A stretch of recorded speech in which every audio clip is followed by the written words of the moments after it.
взехте този плакат? Как го взехте този плакат? Дадаха ли ви го отвътре от окупацията на село? Не, има един принцип при военните. Пленихме го. Какво направихте?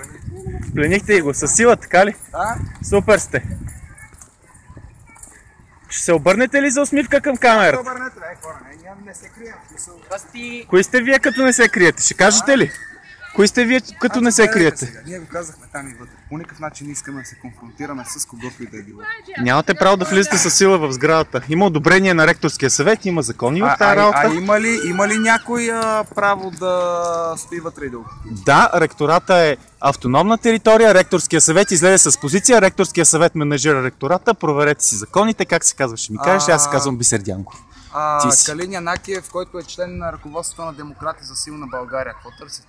Калин Янакиев е преподавател в университета, аз се казвам Бисер Дянков, ти как се казваш? Какво търсят вътре лозунги от сорта долу БКП? Нали няма такова. Окей, добре, отивам да вие какви сте ги натворили там. След като не искаш да си кажеш името, супер сте. Браво, момчета, така се прави.